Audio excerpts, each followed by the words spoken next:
मेरे सरकार से ये निवेदन है कि जो हमारे उत्तराखंड में चाहे हमारा सिरकोट का हॉस्पिटल हो, चाहे हिंडोलाखाल का हॉस्पिटल हो, चाहे देवप्रयाग बागी का हॉस्पिटल हो, तो हॉस्पिटल तो हैं पर उनमें व्यवस्थाएं नहीं है। रेफर सेंटर बने हुए, बिल्कुल रेफर सेंटर बने हुए, तो ऐसे हॉस्पिटल करना क्या है।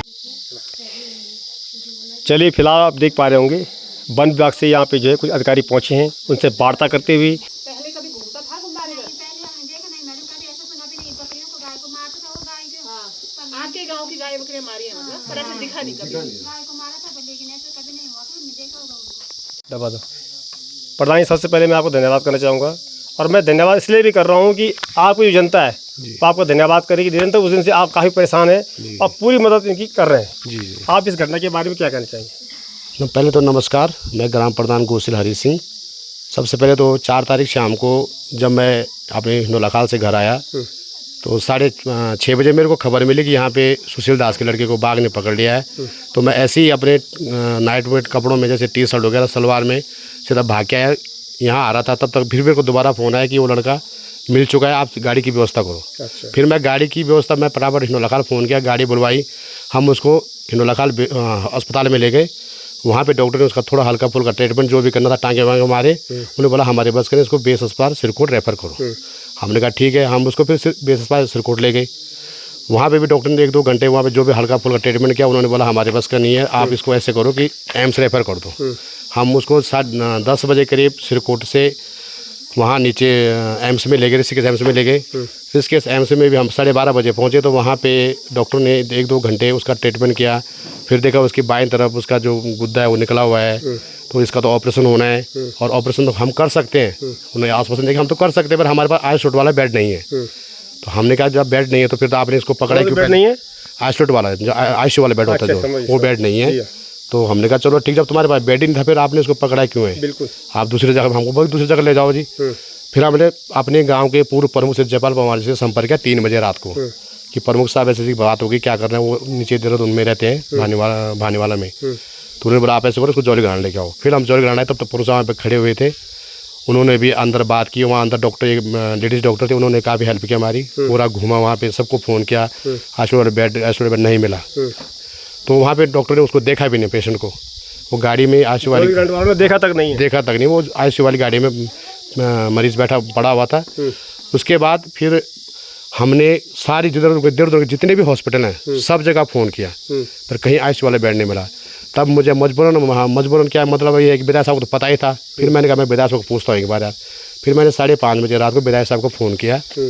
विधायक साहब उसमें मेरे ख्याल से सो रखे होंगे, उसमें उन्होंने फ़ोन नहीं उठाया।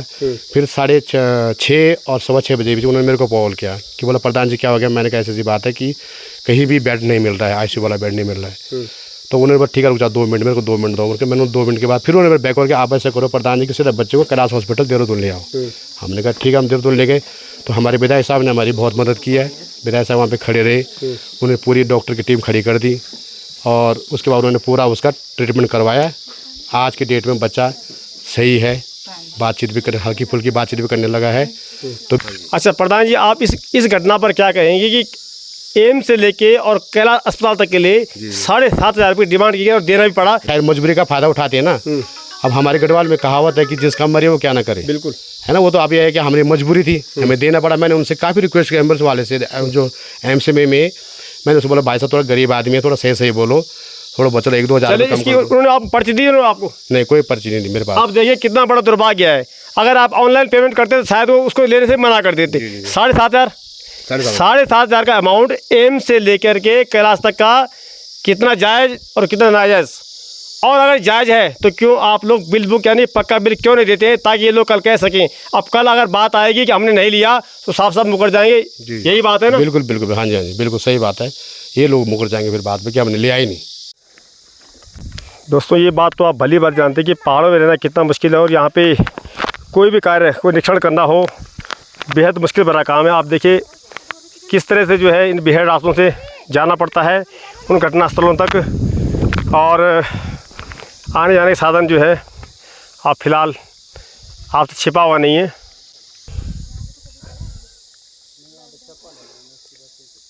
जितनी घटनाएं लग रही है ना, इससे एक चीज़ तो लग रहा है कि वो गलती से आया बच्चा पकड़ में।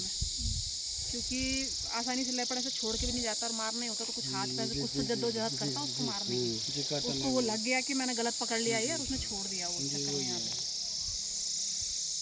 पे दहशत तो है ना, डर तो है ही लोगों के अंदर, चाहे उसने गलती से पकड़ा कैसे भी पकड़ा।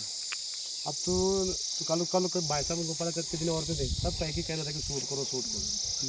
मतलब शूट भी करें तो दिखे ना। अब तो हाँ, मैं वही तो बोल रहा हूँ, दिख भी नहीं रहा है, कहाँ निकल गया क्या हो गया ये भी पता नहीं चल पा रहा ना उसका। हमारे कैमरा ट्रैप में भी उसकी कोई फुटेज दिखा नहीं रही। खैर वो तो हमें पता है, इस तरफ वो है ही हम भी रात को भी आ रहे हैं इनके साथ हैं, सुबह भी आ रहे हैं मॉर्निंग में देखने के लिए। वो यहाँ से फिर दूसरी तरफ निकल गया वो। तो दोस्तों इस वक्त हमारे साथ में वन विभाग से दीक्षा भट्ट रेंजर यहाँ मौजूद हैं। हम उनसे बात करने का प्रयास करेंगे कि आखिर क्या कुछ देखा और अब तक जो है क्या सफलता आपको हासिल लगी है और क्या कुछ पुख्ता इंतजाम वन विभाग की तरफ से किए गए हैं, कितने कैमरे लग चुके हैं और कितने पिंजरे लग चुके हैं और क्या इसे मारने का ऑर्डर मिल पाएगा या इसको पकड़ के लिया जाएगा। जी देखिए, मैं अभी घटनास्थल पे पहुंच रही हूं और टीम के संपर्क में तो मैं लगातार से हूं जब से ये घटना हुई है। घटना 4 तारीख शाम को हो गई थी, आज 9 तारीख है। इस बीच एक 6 तारीख को जो हमें सूचना मिली कि कुछ महिलाओं ने एक लेपर्ड देखा। भले लेपर्ड ने कुछ अटैक वगैरह ऐसा कुछ तो नहीं हुआ है कि उसने कुछ कोशिश की हो, पर दिखा है और एकदम नज़दीक से देखा है महिलाओं ने। पूरी स्थिति पे हमारी नज़र शुरू से है। हमारी टीम जो है लगातार पूरे 24 घंटे यहाँ पे तैनात है।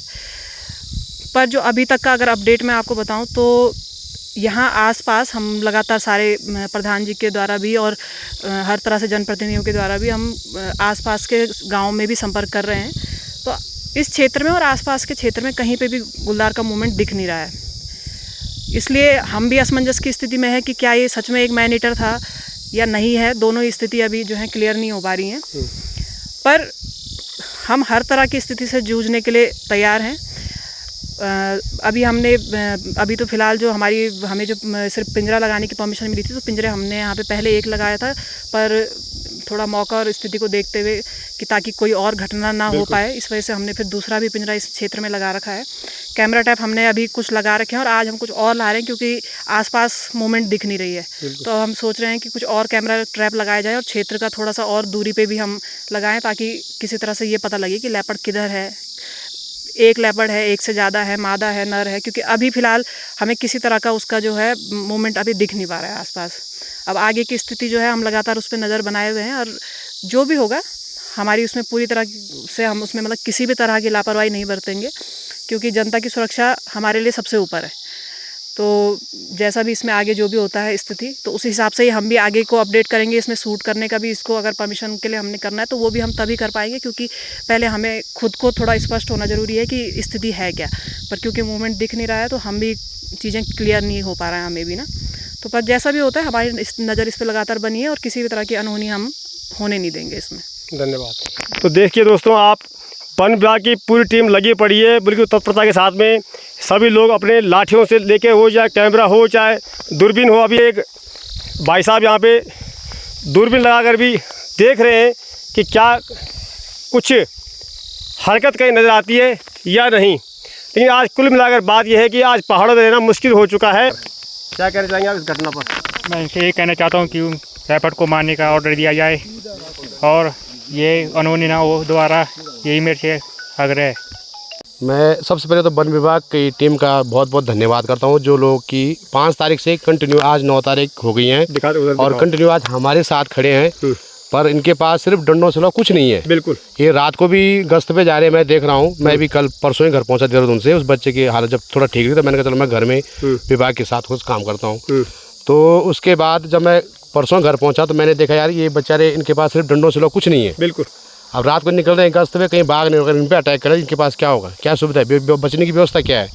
तो मैं वन विभाग के जो मुख्य संरक्षक हैं उनसे निवेदन करता हूं कि इन लोगों के पास अपना छोटा मोटा हथियार कुछ न कुछ देना चाहिए उनको, ताकि अगर रात को ये गश्त पे निकलते हैं, अगर इनको मिल गया तो अपने बचाव के लिए कुछ न कुछ करें। और मैं बहुत बहुत धन्यवाद करता हूँ ये भाई साहब हमारे जो पुनः गाँव की ओर है, जो ये बेचारे जंगलों में, मैं इनकी रिपोर्ट बहुत जगह पढ़ता हूँ, कभी जंगलों में, कभी पहाड़ों में, कभी सड़कों में। परसों जो लामड़ी धार में भी जो हुआ था वहाँ भी बेचारे पहुँच गए थे।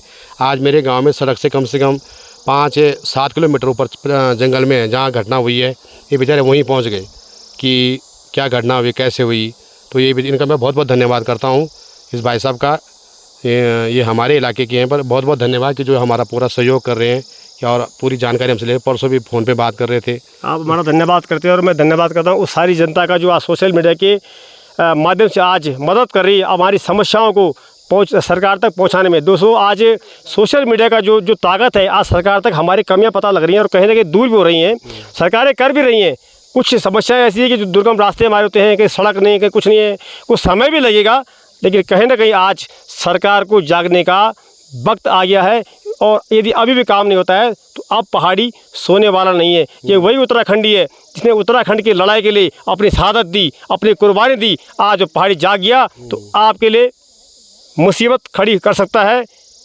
बने रहें, देखते रहें पुनः गांव की। आपका नज़दीक ये घटना हुई, ठीक आपका खोपड़ी गाय जो जंगल चाहिए तो वह दिन बेटे आपका अंदर एक बहुत दहशत वाली डॉट वही है भैया, जाड़ी भी जावा था ना, जाड़ जंगल। हाँ, जाड़ भी जावा। तो सरकार खाता क्या बन जाने आप, क्या संदेश है आपको एक बुजुर्ग का नाता? बुजुर्ग का नाता से क्यों जाड़ जे घाट करिए जब तो बढ़िया था बाप को डर चलिए अपने। मतलब वह दिन बैठ जाना मुश्किल रहेगी, हाँ, गोरू भैंस बैठ निकालना मुश्किल रहेगा नहीं? डॉट तो चलिए भाई। चलो ठीक है।